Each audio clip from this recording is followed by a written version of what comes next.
Hello everyone, my name is Chelsea Woolsey. I'm a licensed clinical social worker with Gilda's Club Evansville. I'm one of their contract facilitators. Today I'm going to be speaking with you about anxiety. The title of this presentation is Anxiety, Not Just the Jitters. We discussed this earlier on Facebook Live, but we wanted to bring it back for another encore presentation. So, this presentation is going to talk about what anxiety is, the symptoms, the side effects of it, and then talk a little bit about how do we manage it, because in the world we live in, especially even today, anxiety is everywhere and it's causing a lot of problems. So let's talk about how we're going to deal with it. The first part of this is we want to talk about what anxiety is. Some symptoms of anxiety and some of the things that anxiety has is it affects your mental and physical reactions. Anxiety is when we perceive that there is a threat and our system wants to protect us. And so it kind of goes into action and creates some different symptoms to help kind of deal with that. It also is normal in small doses when we're talking about anxiety. Small doses of anxiety can help motivate us, it can help make us safer, it can also help keep us on track. But when it becomes too severe or too frequent, then it really starts to cause a lot of problems. Part of what we want to talk about today too is what anxiety is not. So when we're talking about anxiety, it's not uncommon. Sometimes there's a misconception that there's something wrong with you or you're weird because you have anxiety. And actually, there's a lot of people in the world that deal with anxiety. It's very common. We also know that some people believe that it's only caused by genetics. So the only reason you have anxiety is if your parents have it. And in reality, that's not true. We have anxiety based out of the different places that we live, the environments we work in. Those can all cause anxiety and create it for us. Anxiety is not just being scared. Sometimes anxiety is based out of fear, but it's also based out of just that nervous energy. Sometimes it's a perceived threat, and so it's not always something that we're familiar with or that we know is going to happen. We also know that people believe that medication is the only answer. That's also a myth, and that's what we're going to talk about today are some different things that we can do, tools that we can use that are going to help us deal with our anxiety that don't always involve medication. Some people believe that it's a sign of a weak person. Some of the strongest people have anxiety. It has nothing to do with your character or who you are as a person and everything to do with how you handle it. It's a result of a certain fear or trauma. Yes, there are some anxiety-produced responses based off of phobias, but not every anxious response is based off of something that's happened to us. Sometimes anxiety doesn't even have a reason why it's here, it just is. And then there's also the misconception that nothing will ever help. So some people believe that there's nothing that you can ever do to fix anxiety or to make it better. And obviously, that's not true. So let's talk about the different types of anxiety. There's three main types of anxiety that we look at when we're talking about mental health. The first one, which is the most common, is generalized anxiety. This is an excessive amount of anxiety or worry in several aspects of life. So not necessarily something specific, but lots of worry in different places. Maybe you worry about work, you worry about your children, you worry about travel. So lots of different areas that may be impacted by that. The second type that we see quite frequently is phobias. So, some of you guys have probably heard of different phobias. Arachnophobia, fear of needles, fear of heights. All of those are specifically linked to something that creates that response. So it's a specific intense fear attached to a situation or object. And then the final type of anxiety that we see is panic disorder. Panic disorder is an extreme response, and it's an overwhelming feeling of dread and has physical symptoms. So panic typically is impacted with panic attacks. So people will experience respiratory distress, they'll experience shortness of breath, chest pains, headaches, and just an overwhelming feeling of being out of control. So when it's talking about anxiety and cancer, which obviously working with Gilda's Club, our cancer patients are going to experience a lot of anxiety. Many people with cancer have symptoms of anxiety, typically when they get that diagnosis, because there's the fear of treatment or treatment-related side effects. A lot of times we see our patients really struggle with the treatments that they're being given and the unpredictability of what the side effects may be. The fear of cancer returning or spreading after treatment. it's one of those things that every cancer patient in the back of their mind fear the possibility of their cancer returning, and how are they going to handle that? Just uncertainty in general, not knowing what to expect when you walk into the doctor's office for the first time, when you've been given that diagnosis, not knowing what the next steps are going to be, or what does that mean for you, or what's the expectancy, and how are the things going to work for you? How are you going to plan moving forward? That can be a really difficult space to sit in and cause a lot of anxiety. Worry about losing your independence. Some of our cancer patients, when they're going through treatment, they may not be able to drive. They may lose their independence of being able to go out and do the things that they like to do. And so a lot of the times that can be an anxiety-producing aspect as well. I'm concerned about how relationships will change. Sometimes whenever cancer knocks on our door, or when we're diagnosed with it, it can change our relationships. Not just our physical relationships, but our emotional relationships. People sometimes pull closer to us. Sometimes people pull further away. Sometimes we see that marriages don't end well, or they get stronger. We may see a change in our relationships with our children. And so that can definitely be a factor that can cause some anxiety for our cancer patients. The fear of death. Obviously with cancer, there's a lot of connotation behind death as well. And so it is a very anxiety-producing moment sometimes when we're looking at those later stages of cancer about the possibility of death and not being here. And so that can definitely produce some anxiety. And then anxiety may make it harder for us to cope with our cancer treatments. It may reduce your ability to make choices about your care, and as a result, identifying and managing anxiety are important parts of your cancer treatment. When we're able to identify what's happening, then we're better able to manage it. And we know that stress causes more physical issues. We know that stress and anxiety can only amplify some of our symptoms. And so the more we can manage it, the better we're going to be able to handle our cancer treatments and be able to take care of ourselves. So some symptoms of anxiety. Normally in our presentation, I would ask you guys for some feedback, but obviously since it's a video, I'm going to give you some examples, but there's probably more out there than this list. So when we're talking about mental and emotional responses to anxiety, uncontrollable worry, poor concentration, fidgetiness, nervousness, negative thoughts. A lot of people experience racing thoughts, excessive crying, avoidance of other people, confusion and irritability. All of those are mental and emotional responses. When it comes to physical responses, this one's the one that most people kind of recognize more frequently. So increased heart rate, upset stomach, diarrhea, vomiting, nausea. You're like the Pepto-Bismol commercial.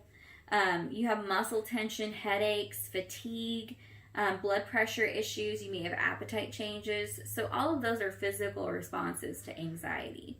And the interesting thing about anxiety is that when we're going through cancer treatment, sometimes our symptoms of anxiety may also reflect and look similar to side effects of our medication. So we have to be very mindful of those side effects, but also be aware of how maybe our anxiety may also be impacting our physical health. So moving forward, we talked a little bit about some of those physical reactions. When our system feels like we are not listening, so it may send you some little responses, like you may get a headache, you may start to feel sick to your stomach, but you don't listen, that's when panic attacks happen. Panic attacks are your body's extreme way of explaining to you, hey, something's not right and we need to do something about it. Panic attacks can have racing heart rate, feeling weak, faint, or dizzy, tingling or numbness in your hands and fingers, sense of terror or impending doom, feeling sweaty, having chills, chest pain, breathing difficulty, feeling a loss of control. Panic attacks manifest and look very similar to heart attacks. They can also look like an asthma attack.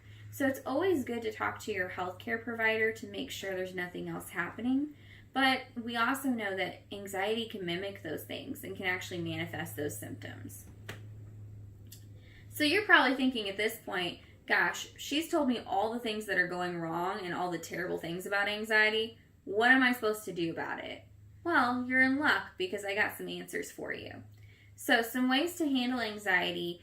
some of the things that we look at as therapists is we look at the mental health side of things. We look at what are some different types of therapy and things like that we can use. But we also look at medication. So medication obviously is a very big benefactor that can help us whenever we're having anxiety.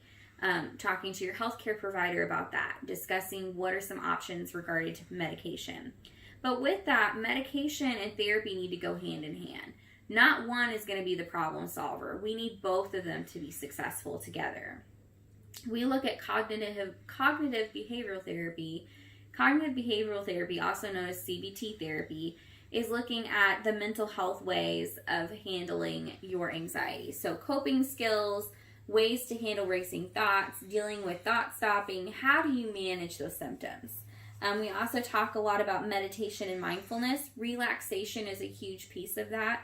Learning how to calm yourself down by using small skills that are going to help with that, like deep breathing or taking 5 minutes to relax. Exposure therapy, this is more in regards to phobias. Your therapist would have you slowly integrate the thing that causes your fear and help you manage ways to cope with the distress. So developing healthy coping skills obviously is a huge piece of that. So when we're talking about cognitive behavioral therapy, it's a psychotherapy that's based on a cognitive model. It looks at the ways that we perceive a situation and more closely connect to their reactions than the situation itself.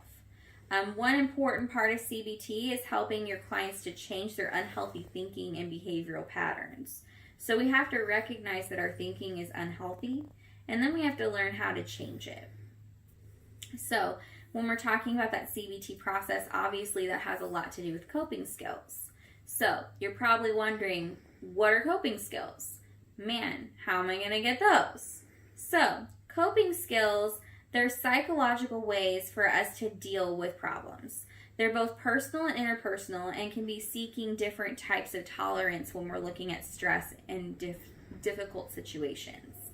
Coping skills also look at being applied to everyday life. So they're not something that's like super special or super unique. They can be really simple and things that you can do every day that can help you deal with your anxiety.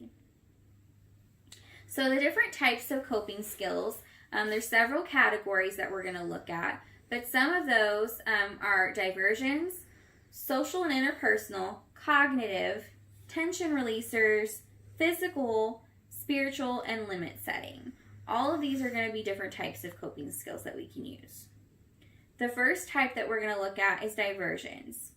These allow you to stop and think and then help you to reduce the stress in your situation. They are not a final solution, but they are usually useful to help us remain safe and help us de-escalate situations. Now, these are only useful if we can recognize our warning signs. So if we don't recognize that we're getting overwhelmed or we don't recognize that we're getting overly stressed, then these probably aren't going to be as beneficial. So it's always best to be able to start to recognize when you're becoming overwhelmed. Know your physical symptoms and your emotional symptoms and learn how to start to recognize those early. Some examples of diversions that we use in therapy, but you actually probably already practice these at home already. Some of those can be writing, drawing, playing games, watching TV, taking a walk, going for a drive, playing music, going out and gardening. One of the ones that we teach a lot of our clients is called grounding. And grounding is using your senses to help you become more present and less in your mind and less in your thinking. So it may be something as simple, and we'll go over some of those examples later on in this presentation. So some of the examples when it comes to grounding, when we're looking at it, we're looking at categories games, we're looking at counting, it may be a safety statement. All of those are ways to use grounding. And grounding can be helpful in managing overwhelming feelings or intense anxiety. So one of the simple exercises that we use is called the 5, 4, 3, 2, 1. 5 things you see, 4 things you feel, 3 things you can hear, 2 things you can smell, and 1 thing you can taste. This can help just bring you back to the moment. That's the whole purpose of grounding, is to distract you from the thing that's causing you stress and to bring you back to the present. Social and interpersonal coping skills. These involve interacting with other people, which can kind of be pretty difficult right now since we're supposed to be social distancing. But you can still use some of these skills even in times like now. This is getting in touch with your social support system. So it could be calling your friend on the phone, talking to someone you trust. It can be setting boundaries, being more assertive, using humor, spending time with your friends and family. It could be volunteering, getting in touch with someone in need. It could be playing with your pet or caring for a pet. And it can also be just bringing words of encouragement to others. Right now, this is something that we all need. So even if it's something as simple as posting something on your social media, saying something positive and providing kindness to other people, this can benefit so many people, and it can also benefit you. Another type of coping skill that we look at is cognitive. Cognitive is using the brain. It involves using different thought processes. It's involving CBT skills, but it can be really simple. It could be something as easy as a gratitudes list. What are you thankful for right now? What brings you joy? It could be using inspirational quotes or your favorite song lyrics that are inspiring to you. It could be goal setting, so setting some small realistic goals for you that you can achieve. It could be acting the opposite of negative feelings. So if you really feel like you just want to go binge on cookies because you're having a really bad day, maybe instead of doing that, you go and you walk for 10 minutes outside to kind of do the opposite of that negative response. It could be making a pros and cons list. It could be writing strengths. It could be using something called thought stopping. Thought stopping is a skill that we teach in CBT where we have people look at their negative thoughts and learn how to combat them. So if my negative thought is, you're a terrible person, I would say to myself, what makes that untrue? How can I prove that that's not correct? So is there one person in my world that would say that's not true? Or can I list all the things about myself that make me not a terrible person? Maybe it's yesterday I opened the door for somebody. That makes me not a terrible person. And then helping change that thought for myself. How would it be different if I told myself I'm a good person? How would that make me feel if I was able to do that on a daily basis? And then challenging with a positive attitude. Facing challenges with positivity. Instead of looking at the terrible things that are happening, what's really good in your world right now? Or just okay. Because sometimes that's all we can find is just the things that are okay in our world. Another type of coping skill is tension releasers. These are acting on strong emotions in a way that is safe for ourselves and others. So a caution behind this is that we don't want to use this as our only way to cope. So it can create some really negative habits, but it can be really beneficial at times when we're feeling overwhelmed. It's a physical process that's directly tied to our mental health. So it helps with our breathing. It's going to help with our central nervous system. So it may be something as simple as going and punching a punching bag or going for a run, screaming into a pillow, laughing, crying, doing deep breathing. All of these are physical releases of the system. Again, we don't want this to be our only way to respond. So obviously we don't want to, every time we get angry, have to punch something because that's not going to be healthy to respond that way. But it can be helpful when we need a physical outlet to find a way to get rid of that response and those energies. So I suggest things like wall sits. Those have the same physical responses that you might get if you were to go out and hit something or do something like that. So finding positive ways to get that physical response out. That also brings us back to physical ways to use coping skills. Our body produces endorphins that are natural and they create a natural calming effect for us. And so doing things like getting enough sleep. Sleep is one of the first things that goes out the window when we're stressed. And when we're anxious, we don't sleep well or we sleep too much. So making sure you create a healthy sleep schedule, getting to bed on time, setting a routine up for yourself even. If you guys think back to when you were little, you had all these things that you did to help you get ready for bed, right? It might have been going and brushing your teeth and putting on pajamas and reading your favorite bedtime story. As adults, all of a sudden we seem to think that that's not a necessary step. But in reality, those routines and those schedules help our body and our system recognize that it's time to wind down and it's time to get ready for bed. So maybe creating that structure in your evening will help you be able to sleep better. Eating healthy. Obviously, with stress and anxiety, the first thing we usually go to whenever we're stressed when it comes to food is junk food. We want that comfort food. We want that stuff that brings us kind of that sense of safety. But a lot of the times, those are actually the foods that cause us even more anxiety. So trying to look at healthy ways to handle that.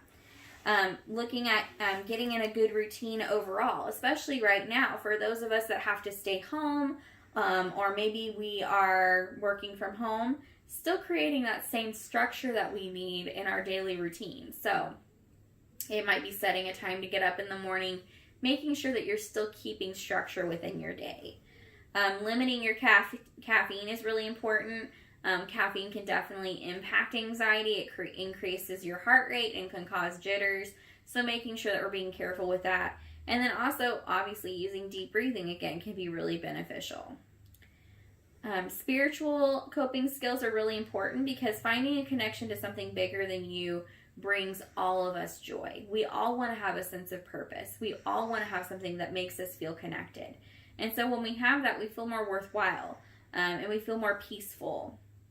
So we want to look at ways to do that. Spirituality does not necessarily mean religion, although religion can be a factor within this. Prayer can be very helpful for a lot of people, but you can use meditation. You can use nature. Maybe it's just going out and enjoying nature. Getting involved in a worthy cause, volunteering, finding something that you can connect with that's going to bring you that sense of purpose.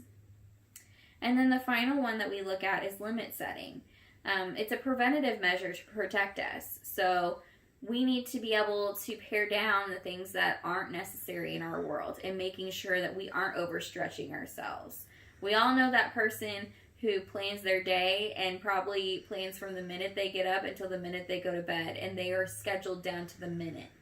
And that can cause a lot of stress because then when you're not on time for something or you don't have enough time, then you always feel overwhelmed.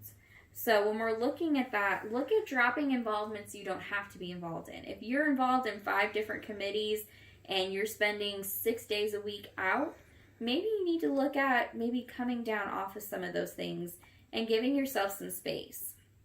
It may also be prioritizing tasks. What's most important that needs to be done today? It may be looking at your to-do list and saying, okay, I can't get all 20 things done, but maybe you can get 2.